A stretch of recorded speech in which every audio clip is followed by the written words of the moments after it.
বিজয়ের মাসের প্রথম দিন 1 ডিসেম্বর।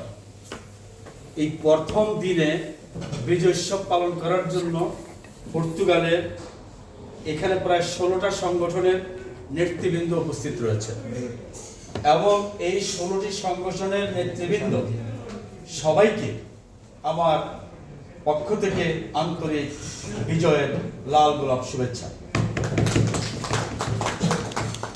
এছাড়া যারা বর্তমানে বাইরে আছেন, এই বক্তব্য শুনছেন বা শুনবেন, তাদের সবাইকেও মহান বিজয় দিবসের শুভেচ্ছা।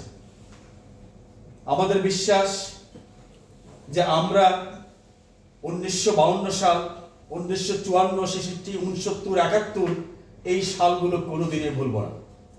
আমরা কোনোদিনই ভুলব না আমার সোনার বাংলা, আমি তোমায় ভালোবাসি।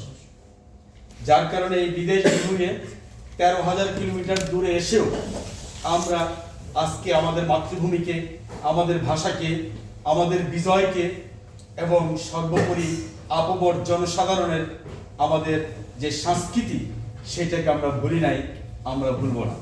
যার কারণেই 21শে ফেব্রুয়ারি এলেই আমরা বলি আমার ভাই রক্তে রাঙানো 21শে ফেব্রুয়ারি আমি কি ভুলিতে পারি।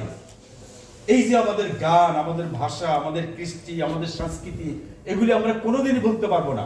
আমরা যেখানেই মরে যাই, মরে যাব, কিন্তু আমরা আমাদের এই মাতৃভূমি, মাটির গন্ধ, আমাদের মানচিত্র, আমাদের স্বভাব, এগুলো আমরা ভুলতে পারবো না।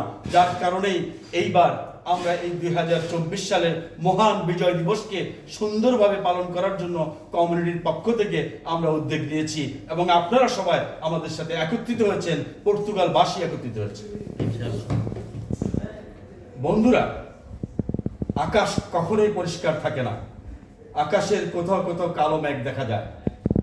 ঠিক আমাদের কমিউনিটিও এত বৃহৎ কমিটি, 70,000 লোক যদি আমরা বলি আছে, আর 30,000 লোক যদি পাসপোর্টধারী পুরো ইউরোপে অবস্থান করে থাকে, তাহলে এই 1 লক্ষ লোক পর্তুগিজ যারা এখানে আছে, তাদের মাঝে কোথাও না কোথাও কিছু কিছু সমস্যা থাকবে। সবাইকে আপনি পাবেন না। সেই কালো মেঘের ঘনঘটা আমরা কমিউনিটিও দেখতে পাচ্ছি, কিন্তু তারপরও আমাদেরকে দুর্বার গতিতে এগিয়ে যেতে হবে। কারণ এটি একটি প্ল্যাটফর্ম যেখানে আমরা কোনো ব্যক্তি, কোনো গোষ্ঠী, কোনো মানুষ, কোনো দল কারোর জন্য কাজ করতেছি না। আমরা দেশের জন্য, দেশের মানুষের জন্য এবং দেশকে ব্র্যান্ড এবং প্রমোট করার জন্য আজকে বিজয় দিবস উদযাপন করছি। আমি মনে করি প্রত্যেকটা মানুষ বুকে হাত দিয়ে বলুক আমি বাংলাদেশকে ভালোবাসি এবং বাংলার লাল সজীবের পতাকে ভালোবাসি, বাংলার জাতিসঙ্গীত ভালোবাসি, বাংলার মানচিত্র ভালোবাসি, বাংলার খাল বিল নদী নালা ভালোবাসি। তাহলে আমি নিজেই এগিয়ে আসবো কোথায় বাংলার গান গাওয়া হয়, কোথায় বাংলার কথা বলা হয়, কোথায় বাংলায় কথা বলা হয়। সেখানে আমরা বলতে যাব না যে কে বলছে, কারা বলছে, সেটা নয়। আমি সারা জীবন বাংলার কথা শুনলেই সেখানে আমি এগিয়ে গিয়েছি এবং আশা করি আজকের এই 70,000 মানুষও তারা চেষ্টা করবেন শারীরিকভাবে এগিয়ে আসতে, না হয় মানসিকভাবে এগিয়ে আসবেন, তাহলেই আপনি পরিপূর্ণ বাঙালি। আজকে যে কথাটা বলতে চাচ্ছি সেই কথা হচ্ছে অনেক কথা, এত কথা বলা যাবে না।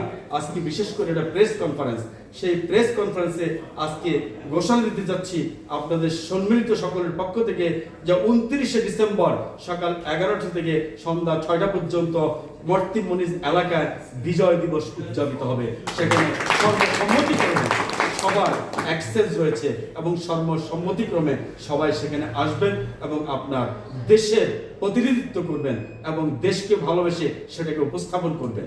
আমি আশা করি আমরা যারা লিসবনে আছি, লিসবনের বাইরে আছি, বিশেষ করে আমাদোরা, কাশকাইশ, অদিবেলাস, সেন্ট্রা এবং লিসবনের আশেপাশে মন্তেজু, বারেইরো, আলকুশের, মইদা, এই সমস্ত এলাকায় বা সেই সাল পালমেলা যারা আছেন প্রত্যেকে এখানে আসবেন এবং অদূর ভবিষ্যতে আজকের এই বিজয় দিবসের উদযাপন থেকে আমরা প্রত্যেকটা এলাকায় আমরা উদযাপন কমিটি করব। আমরা শুধু বিজয় দিবস নিয়েই থেমে থাকবো না, আমাদের প্রত্যেকটা জাতীয় উৎসব আমরা করব। বিশেষ করে আমরা আমাদের সক্রিয়তা এবং আমাদের যে দেশপ্রেম সেটাকে আমরা এই পর্তুগালে ফুটিয়ে তুলতে চাই, যাতে করে পর্তুগিজের সাথে আমাদের একটি সুন্দর সলিডারিটি, একটি সমন্বয় হয়, যে সমন্বয় সলিডারিটির মাধ্যমে আমরা শান্তিপূর্ণভাবে বসবাস করতে পারি, একে অধিকারের, একে অন্যের অধিকার নিয়ে কথা বলতে পারি এবং একে অন্যের সাথে সমন্বয় সাধন করতে পারি। যারা এখনো বাইরে আছেন তাদেরকে অনুরোধ করব সম্মিলিতভাবে এখানে আসেন। কে যেন বলেছিল আজকে ষষ্ঠ মিটিং, ঠিকই বলেছেন, আজকে ষষ্ঠ মিটিং, এবং আমরা চেষ্টা করেছি সর্বোচ্চ লোকজনকে এখানে নিয়ে আসতে। আশা করি আগামীতে অনেকেই আসবেন, আরো অনেক সংগঠন আসবে।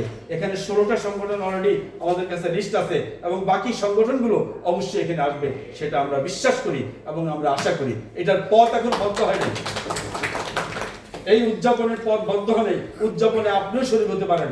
আপনি গতকালকে আসছেন আর 30 বছর আগে আসছেন, তাতে কিচ্ছু যায় আসে না। আপনি বাঙালি, বাংলাদেশি পাসপোর্ট বহন করেন, আপনি এখানে আসবেন, আপনার জন্য দরজা খোলা। এবং সম্মিলিতভাবে আমরা একটি সুন্দর দিবস উদযাপন করে পর্তুগিজদেরকে এবং পর্তুগিজ সোসাইটিকে আমরা দেখাতে চাই যে আমরা একটি সক্রিয় জাতি এবং আমাদের সক্রিয়তা রয়েছে, আমাদের নিজস্ব ভাষা, সাংস্কৃতিক কৃষ্টি রয়েছে, সেগুলোর সাথে আমরা সলিডারিটি মেনটেন করবো।